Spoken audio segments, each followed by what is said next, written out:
साल 1955 दक्षिण भारत के अरियल के पास एक रेल दुर्घटना होती है। कई लोग हताहत होते हैं।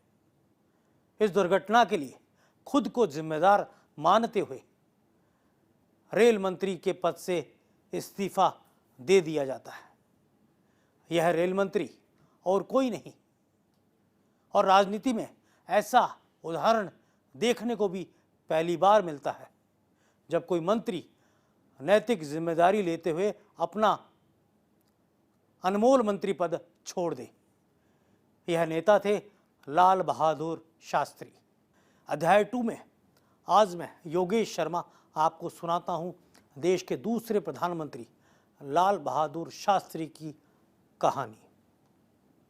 सादगी, शालीनता और ईमानदार व्यक्तित्व के धनी शास्त्री जी पहली सियासत में तब चमके थे जब उन्होंने एक रेल दुर्घटना से व्यथित होकर नैतिक जिम्मेदारी लेते हुए केंद्रीय मंत्री पद से त्यागपत्र देने की पेशकश कर दी थी।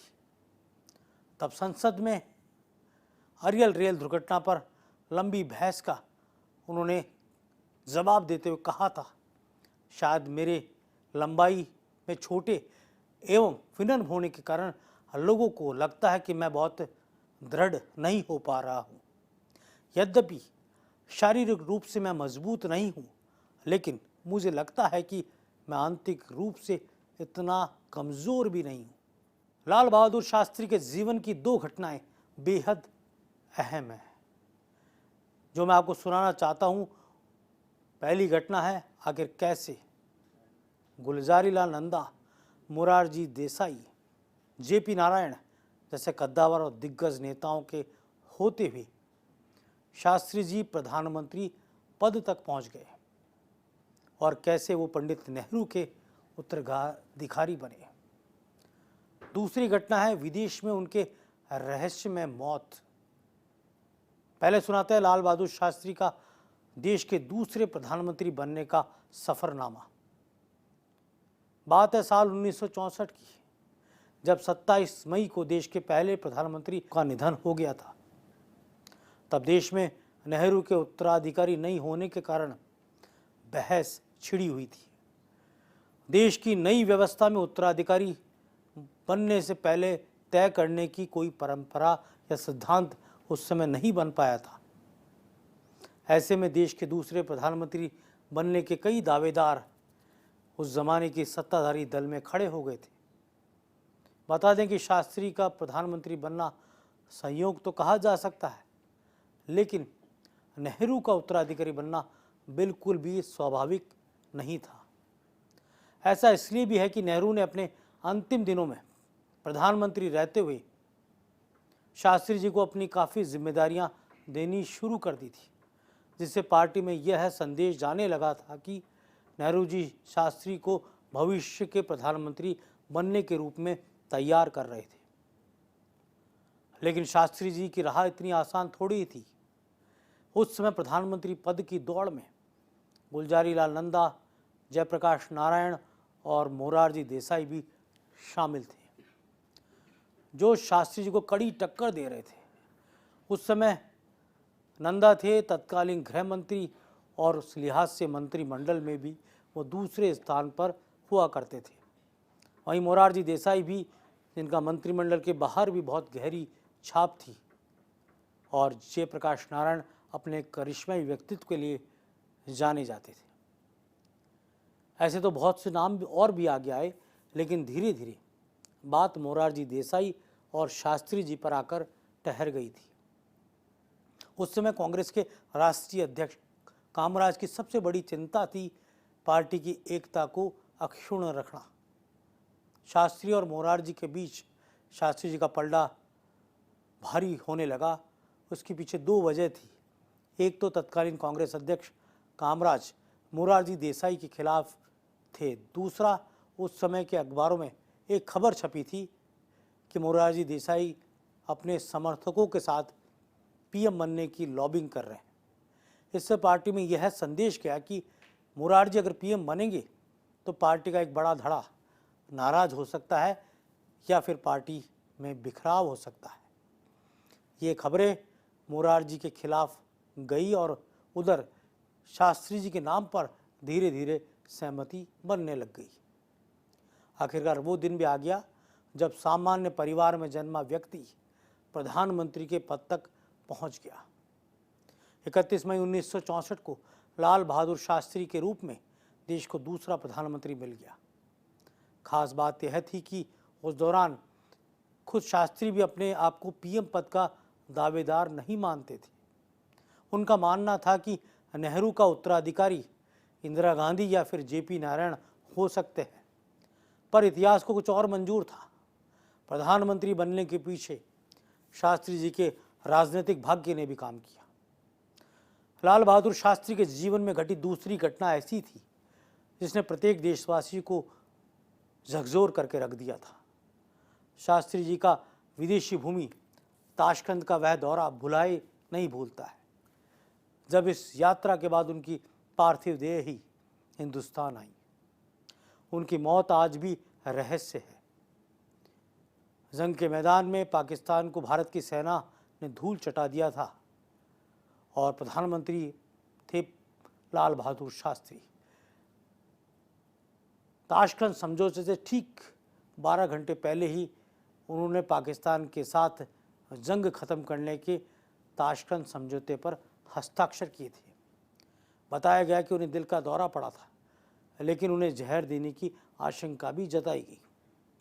1962 में चीन से हुए युद्ध से सबक लेते हुए 65 में भारत ने पाकिस्तान को करारी शिकस्त दी थी। प्रधानमंत्री लाल बहादुर शास्त्री ने नारा दिया था, जय जवान जय किसान। उनके आह्वान पर देश के लोगों ने एक वक्त का खाना छोड़ दिया था। पाक से जंग खत्म करने का दबाव बनाते हुए संयुक्त राज्य अमेरिका ने गेहूं की सप्लाई रोकने की धमकी दे दी थी, जिसके बाद उन्होंने यह आह्वान किया। तब इस खाद्यान्न संकट से निपटने के लिए शास्त्री जी ने अपने परिवार से खाना बचाने की मुहिम शुरू की। अपने परिवार में सभी से सिर्फ एक वक्त सुबह खाना खाने के लिए कहा। वहीं बच्चों को शाम को सिर्फ एक फल और एक गिलास दूध के लिए कहा।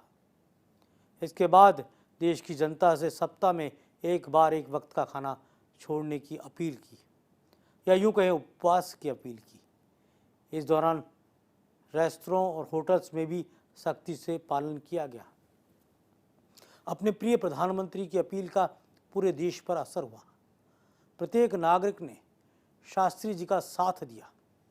जंग के मैदान में पाकिस्तान को करारी शिकस्त मिल चुकी थी। पाकिस्तान समझौता करना चाहता था और भारत के साथ समझौते पर हस्ताक्षर कराने के लिए उज्बेकिस्तान के ताशकंद में बैठक तय हुई। अंतर्राष्ट्रीय दबाव भारत पर था। पाकिस्तान के साथ ताशकंद समझौते पर हस्ताक्षर करने के महज 12 घंटे के अंदर ही शास्त्री जी का निधन हो गया। पाकिस्तान के तत्कालीन राष्ट्रपति अयूब खान और शास्त्री जी ने इस समझौते पर हस्ताक्षर किए थे। 10 जनवरी को हस्ताक्षर करने के बाद देर रात उनकी तबीयत बिगड़ने लगी थी। डॉक्टर्स ने उन्हें इंजेक्शन दिया और 11 जनवरी की रात 1:32 पर उनका निधन हो गया। कहा गया कि उन्हें दिल का दौरा पड़ा है। उन्हें पहले भी एक बार दिल का दौरा पड़ चुका था, मगर उनके निधन को आज तक साजिश माना गया। लाल बहादुर शास्त्री के अचानक निधन से ताशकंद में हर कोई सदमे में था और भारत में भी। जब उन्हें ताशकंद एयरपोर्ट लाया जा रहा था तो सोवियत संघ और पाकिस्तान के झंडे झुके हुए थे। यहाँ तक कि पाकिस्तान के राष्ट्रपति अयूब खान और सोवियत संघ के प्रधानमंत्री कौशिगिन ने भी उनके ताबूत को कंधा दिया था। जाने माने पत्रकार कुलदीप नैयर ने अपने कॉलम में लिखा था कि जब वह ताशकंद से लौटे तो शास्त्री जी की पत्नी ललिता शास्त्री ने उनसे पूछा कि शव क्यों नीला पड़ गया है। तब उन्हें बताया गया था कि बर्फ में रखने की वजह से ऐसा होता है। फिर ललिता शास्त्री ने शास्त्री जी के शरीर पर लगे कट के निशान के बारे में भी जानना चाहा। इस बारे में भी उन्हें कुछ भी नहीं पता था। अधिकारियों को इस बारे में कोई जानकारी नहीं थी जो पार्थिव देह लेकर आए थे। इसके बाद उन्होंने हत्या का शक जताया उन्होंने ये भी पूछा कि आखिर उनका पोस्टमार्टम क्यों नहीं हुआ है। हालांकि ये कहा गया कि शास्त्री जी का निधन दिल का दौरा पड़ने से हुआ है, लेकिन ऐसे कई कारण रहे जिनकी वजह से शास्त्री जी के परिवार को हत्या का शक भी हुआ और उन्होंने शिकायत भी की। उल्लेखनीय है कि कुलदीप नैयर शास्त्री जी के साथ ताशकंद की यात्रा पर थे। शास्त्री जी के परिवार ने हत्या की साजिश का पता लगाने के लिए जांच की मांग की। उन्होंने दावा किया कि शास्त्री जी को खाने में जहर दिया गया था, लेकिन आज तक सच का पता नहीं चल पाया है। कुलदीप नैयर ने अपनी आत्मकथा beyond the lines and autobiography में लिखा है कि ताशकंद समझौते के बाद दिल्ली से उनके एक अन्य निजी सचिव वेंकट रमन का फोन आया, जिसमें उन्हें बताया गया कि शास्त्री जी के घर के लोग खुश नहीं थे। उन्हें यह भी बताया गया कि प्रजा सोशलिस्ट पार्टी के सुरेंद्रनाथ द्विवेदी और जनसंघ के नेता अटल बिहारी वाजपेयी ने हाजीपीर और टीथवाल से भारतीय सेनाओं को पीछे हटाने की आलोचना की थी।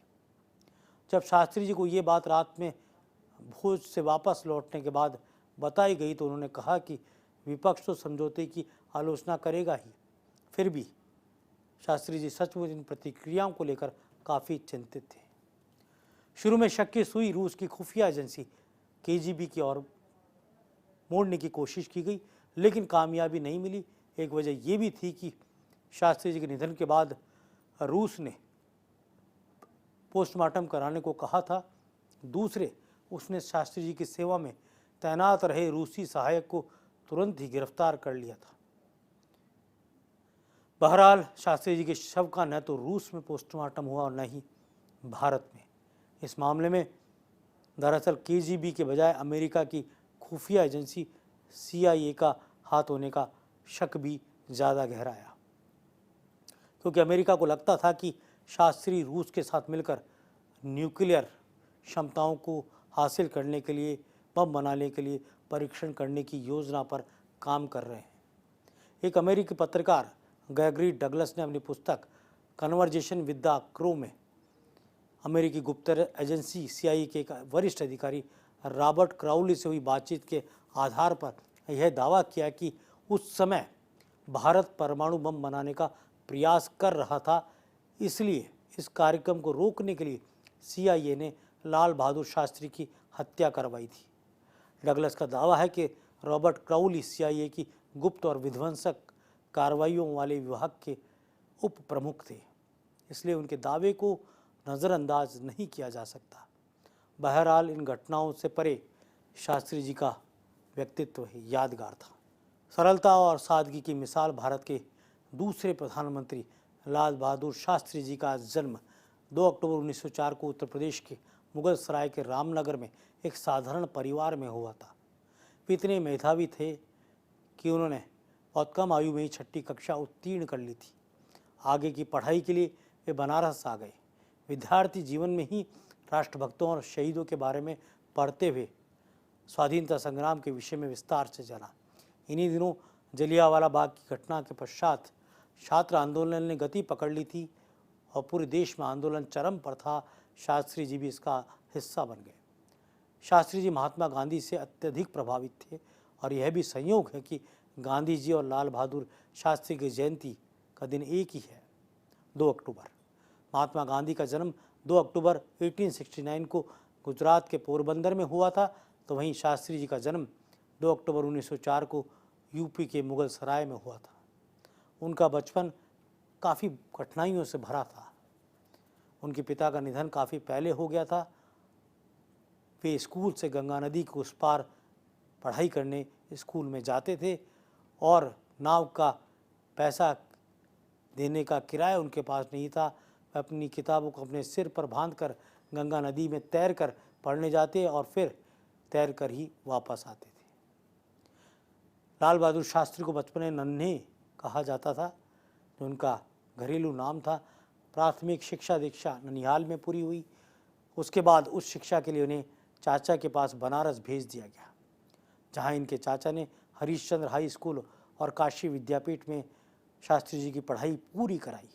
काशी विद्यापीठ से ही लाल बहादुर को शास्त्री की उपाधि मिली और इसके बाद उनके जन्म से मिला उपनाम श्रीवास्तव हटकर शास्त्री लग गया और इसी नाम से, इसी सरनेम से शास्त्री जी लोकप्रिय हुए। लाल बहादुर शास्त्री गांधी जी से बेहद प्रभावित थे। गांधी जी के नेतृत्व में चल रहे असहयोग आंदोलन में शामिल होने के लिए देशवासियों से जब आह्वान गांधी जी ने किया, तब शास्त्री जी की उम्र 16 साल थी।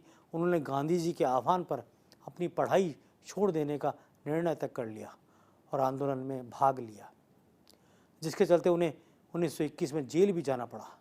देश को स्वाधीन कराने के क्रम में उन्हें अपने जीवन के 7 साल जेल में गुजारे। आज़ादी के इन्हीं संघर्ष भरे जीवन ने आंदोलन में शामिल होने के कारण उन्होंने अपने जीवन को पूर्णतः परिपक्व बना लिया। शास्त्री जी ने नए भारत के निर्माण में महत्वपूर्ण योगदान दिया। उनका जीवन सादगी, शालीनता, ईमानदार व्यक्तित्व का मिसाल था। शास्त्री जी ने देश की सुरक्षा और संप्रभुता से कभी भी समझौता नहीं किया। उनका स्वावलंबी, सादगी, कर्तव्यपरायणता, ईमानदारी और अनुशासन के अनूठे किस्से आज भी सुने जाते हैं। एक बार जब वो देश के गृह मंत्री थे, उन्हें दिल्ली से कोलकाता के लिए शाम को हवाई जहाज पकड़ना था। काफ़ी देर हो गई क्योंकि भारी ट्रैफिक था। ऐसा लगने लगा था कि शास्त्री जी समय से एयरपोर्ट नहीं पहुंच पाएंगे। पुलिस कमिश्नर ने उनसे कहा कि वो सायरन लगी गाड़ी भेज देते हैं जो उनकी वाहन के आगे चलेगी, लेकिन शास्त्री जी गाड़ी के आगे चलकर ट्रैफिक खाली कराने के इस निर्णय से सहमत नहीं थे। उन्होंने कहा कि इससे कलकत्ता के आम लोगों का जनजीवन को असुविधा होगी और यही कारण है कि उन्होंने कारगेट के लिए मना कर दिया। लाल बहादुर शास्त्री के बारे में एक कहानी काफ़ी मशहूर है। जब वह प्रधानमंत्री रहे तो परिवार के लोगों ने उनसे एक कार खरीदने के लिए कहा था। उन्हें फिएट की कार खरीदने के लिए 12,000 रुपये की दरकार थी, लेकिन उनके पास सिर्फ 7,000 रुपये थे। इस कार के लिए उन्होंने पंजाब नेशनल बैंक से 5,000 रुपये का लोन लिया। यह कार साल 1965 में खरीदी गई थी।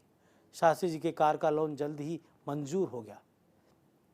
इसके बाद उन्होंने पीएनबी से कहा था कि ऐसी सुविधा जैसी मुझे मिले वो ही आम जनता को मिलनी चाहिए। लाल बहादुर शास्त्री के निधन के बाद बैंक ने बकाया लोन चुकाने के लिए उनकी पत्नी को पत्र लिखा था। इसके बाद उनकी पत्नी ललिता देवी ने बमुश्किल पारिवारिक पेंशन की मदद से बैंक का लोन जैसे तैसे चुकाया। लाल बहादुर शास्त्री के बेटे सुनील शास्त्री ने अपनी किताब लाल बहादुर शास्त्री मेरे बाबूजी में देश के पूर्व प्रधानमंत्री के जीवन से जुड़े कई प्रसंग साझा किए हैं। उन्होंने अपनी किताब में लिखा है कि उनके पिता सरकारी खर्चे पर मिली कार का प्रयोग निजी कार्य के लिए नहीं करते थे। एक बार उन्होंने अपने पिता की कार चला ली तो उन्होंने किलोमीटर का हिसाब कर पैसा सरकारी खाते में जमा करवाया था। शास्त्री जी एक बार अपनी पत्नी और परिवार की अन्य महिलाओं के लिए साड़ी खरीदने के लिए एक साड़ी की मिल तक पहुंचे। उस वक्त वह देश के प्रधानमंत्री भी थे। मिल मालिक ने उन्हें कुछ महंगी साड़ियाँ दिखाई तो उन्होंने कहा कि उनके पास इन्हें खरीदने लायक पैसे नहीं हैं। मिल मालिक ने जब साड़ी गिफ्ट देनी चाहिए तो उन्होंने इसके लिए सख्ती से इनकार कर दिया। शास्त्री जी मन और कर्म से पूरी तरह गांधीवादी थे। एक बार उनके घर पर सरकारी विभाग की तरफ से कूलर लगवाया गया। जब उन्हें इस बारे में पता चला तो उन्होंने परिवार से कहा, इलाहाबाद के पुश्तैनी घर में कूलर नहीं है, कभी धूप में निकलना पड़ सकता है, ऐसे में आदतें बिगड़ जाएंगी। उन्होंने तुरंत सरकारी विभाग को फ़ोन कर कूलर हटवा दिया। शास्त्री जी बहुत कम साधनों में अपना जीवन जीते थे। वह पत्नी को फटे हुए कुर्ते दे दिया करते थे और उन्हीं पुराने कुर्तों से रुमाल बनाकर उनकी पत्नी उन्हें प्रयोग के लिए देती थी। दहेज जैसी कुप्रथा का विरोध उन्होंने खुद की शादी से किया। 1927 में परिजनों ने लाल बहादुर शास्त्री की शादी तय कर दी थी। उनकी शादी उनके ननियाल यानी मिर्ज़ापुर जिले की रहने वाली ललिता देवी के साथ हुई। ललिता देवी का घर लाल बहादुर शास्त्री के ननियाल के पास ही था। उनकी शादी सभी तरह से पारंपरिक थी। दहेज के नाम पर एक चरखा और हाथ से बुने हुए कुछ मीटर कपड़े थे। वह दहेज के रूप में इससे ज़्यादा कुछ नहीं चाहते थे। 1966 में जब शास्त्री का निधन हुआ तो उनके पास कोई निजी घर या संपत्ति नहीं थी। प्रधानमंत्री के तौर पर शास्त्री जी के जीवन में अनेकों उपलब्धियां थी। प्रधानमंत्री के रूप में देश के नाम अपने पहले संबोधन में 11 जून 1964 को लाल बहादुर शास्त्री जी ने कहा था, प्रत्येक राष्ट्र के जीवन में एक समय ऐसा आता है जब वह इतिहास के चौराहे पर खड़ा होता है और उसे चुनना होता है कि उसे किस रास्ते पर जाना है। लेकिन हमारे लिए किसी कठिनाई या झिझक की ज़रूरत नहीं है, दाएं या बाएं देखने की भी ज़रूरत नहीं है। हमारा रास्ता सीधा और स्पष्ट है, सभी के लिए स्वतंत्रता और समृद्धि के साथ समाजवादी लोकतंत्र का निर्माण और सभी देशों के साथ विश्व शांति और मित्रता बनाए रखना। देश में श्वेत क्रांति की दिशा में प्रधानमंत्री शास्त्री ने बड़ा काम किया। गुजरात की आनंद अमूल दूध सहकारी समिति का उन्होंने समर्थन किया और राष्ट्रीय डेयरी विकास बोर्ड बनाकर श्वेत क्रांति दूध के उत्पादन और आपूर्ति को बढ़ाने के लिए एक राष्ट्रीय अभियान को बढ़ावा दिया। 1965 में आनंद में राष्ट्रीय डेयरी विकास बोर्ड की स्थापना हुई। वर्गीस कुरियन को जिम्मा सौंपा गया। 1965 में भारत को हरित क्रांति को भी बढ़ाने में तत्कालीन प्रधानमंत्री शास्त्री का योगदान है। इससे देश में खाद्यान्न उत्पादन में बढ़ोतरी हुई, खासतौर से पंजाब हरियाणा में।